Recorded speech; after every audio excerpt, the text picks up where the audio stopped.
বাংলাদেশের 53 বছর ইতিহাস আপনি যদি পর্যালোচনা করেন, দেখবেন টিআইবি একটা সংস্থা এমপি মন্ত্রীদের নিয়ে তারা রিসার্চ করেছিল। তদন্ত করার পরে তারা তদন্ত ফল প্রকাশ করেছে 100 জন এমপি মন্ত্রীদের মধ্যে 97 জনের মতো এমপি মন্ত্রী দুর্নীতিগ্রস্ত, অর্থাৎ চোর। 3 জনের ব্যাপারে মন্তব্য করেছে যে তারাও চোর, একটু কম চোর। কথা ঠিক না? এই যে 5ই আগস্ট, জুলাই 24, হাজার হাজার আমার মায়ের কোল যারা খালি করেছে, আমার হাফেজ আলেম ছেলেদেরকে বুকের ভিতরে গুলি করে রাস্তায় ফেলে দিল, এবং প্রায় 2000-এর মতো আমাদের বাংলাদেশের উদীয়মান সন্তানদেরকে, ভবিষ্যৎ প্রজন্ম মেধাবী এদেরকে ধ্বংস করে ফেললো। এই আচরণটা কিন্তু আসলে আত্মশুদ্ধি এবং ভিতরটা ভালো না থাকার কারণেই কিন্তু এই ধরনের আচরণ করতে পেরেছে।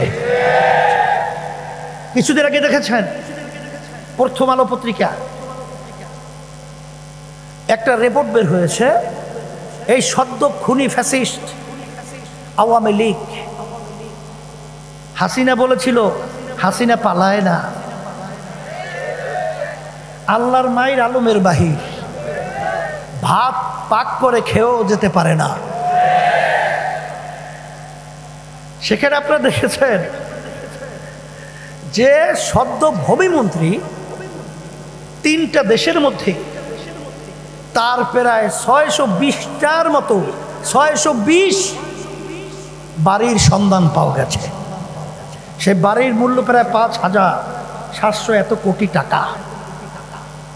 এই টাকা তো সব তার বাপে রেখে গেছিল, তার দাদা, ওর সূত্রই তো পাইছে।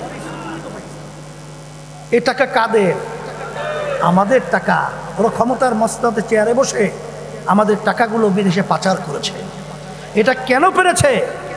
ওদের আত্মশুদ্ধি না থাকার কারণে এটা পেরেছে। এই জন্য আমি আমার ছেলেদেরকে বলবো, আমার ভাইদেরকে বলবো, আসলে বাস্তবতা হলো এই যে উত্তম চরিত্রের অধিকারী হতে হলে আখলাকের রাজিলা ভিতর থেকে দূর করতে হবে। যদি এটা আমরা করতে পারি তাহলে আল্লাহর রহমতে দেখবেন আসাতেজা ইকরাম, ওলামা ইকরাম তারা যে দাবি করেছেন, আমার তো মন বলছে যে অল্প সময়ের ব্যবধানে এ দেশের ভিতরে সংসদে কালেমা তাইয়্যিবা লা ইলাহা ইল্লাল্লাহর পতাকা পথ করে উঠতে থাকবে ইনশাআল্লাহ। আর যখন আমরা আত্মশুদ্ধির ব্যাপারে যখন নাকি আমরা অন্যান্য চরিত্র অবলম্বন করব, তখনই কিন্তু সেখানে আল্লাহ রাসূল সাল্লাল্লাহু আলাইহি ওয়াসাল্লাম বলেছেন, হুব্বুদ দুনিয়া রাসু কুল্লি খাতিয়াতিন, সমস্ত গুনার মূলই হলো এই দুনিয়ার মোহ, ক্ষমতার মোহ, সম্মানের মোহ, সম্পদের মোহ। আর এই ক্ষমতা এবং সম্মান এবং সম্পদের মোহ যতক্ষণ পর্যন্ত আমরা দূর করতে না পারবো, ততক্ষণ পর্যন্ত 53 বছরে যে ঘটনা হয়েছে, আল্লাহ মাফ করুক, সেরকম ঘটনা আমাদের দেখতে হবে। এই জন্য আমি 5ই আগস্টের পরে আল্লাহর রহমতে আপনাদের দোয়ায় আমরা চেষ্টা করেছি সমস্ত ইসলামী দলগুলো আমরা যেন একত্রিত হয়ে একটা বাক্স জাতির কাছে আমরা উপহার হিসেবে পাঠাতে পারি। আল্লাহর রহমতে আপনাদের দোয়ায়, আল্লাহর খাস মেহেরবানিতে, আল্লাহর রহমতে অবস্থা খুবই ভালো, অনেক ভালো আল্লাহর রহমতে।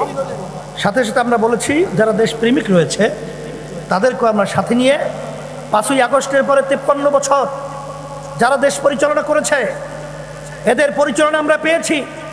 এই দেশটা একবার দুইবার নয়, 5 বার চোরের দিক থেকে, দুর্নীতির দিক থেকে তামাম দুনিয়ার ভিতরে তারা ফার্স্ট বানিয়েছে। এদের পরিচালনায় আমার হাজার হাজার মায়ের কোল সন্তান হারা হয়েছে। এদের পরিচালনায় আমরা শুনছি মা তার কলিজা ফাটা চিৎকার করে বলছেন, আজ কয়েকদিন পর্যন্ত আমার সন্তান আমাকে মা বলে ডাক দেয় না। সেই মুখদের শব্দ আমাদের কানে এখনো ভাসছে। সে আবু সাঈদের হাত প্রসারিত করে বুকের ভিতরে গুলির রাস্তায় লুটিয়ে ফেলেছিল, সে দৃশ্য এখন আমাদের চোখের সামনে পড়ছে। সেই বাংলাদেশের আয়নাঘর এখন আমাদের নজরে, এখন আমরা দেখছি। আমাদের দেশের টাকা পাচারকারী আমরা সেটা দেখেছি। আর এই দেশের মধ্যে বারবার আর সন্তান হারা হবে, মার কাটবে, আমার সন্তান আমাকে ডাক দেয় না। আর বারবার আমাদের দেশ এরকম 5 বার চোরের দিক থেকে ফার্স্ট হবে, আয়নাঘর তৈরি হবে। এটা আর আমরা বাংলাদেশের মানুষ দেখতে চাই না। এর পরিবর্তন করতে হবে, এর জন্য আওয়াজ তুলতে হবে। এদেশের চোরদেরকে বাংলার মসজিদে আর জায়গা হবে না, বঙ্গোপসাগরে নিক্ষেপ করতে হবে।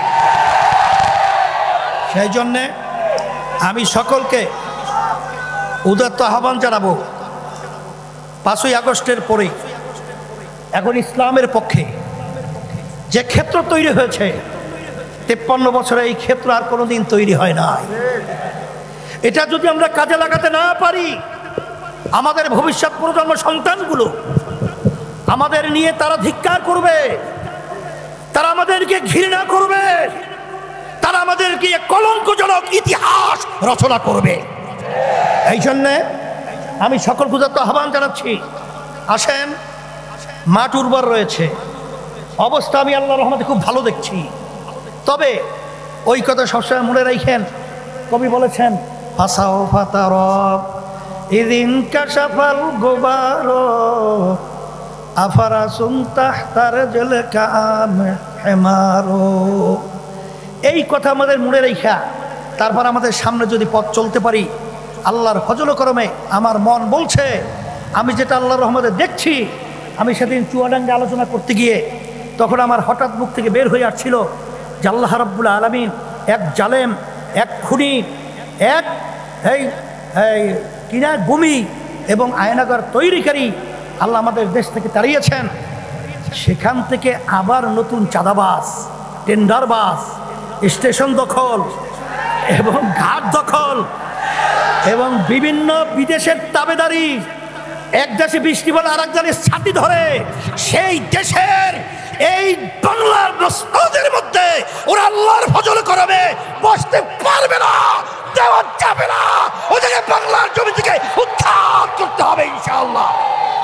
এই আশাবাদ ব্যক্ত করছি।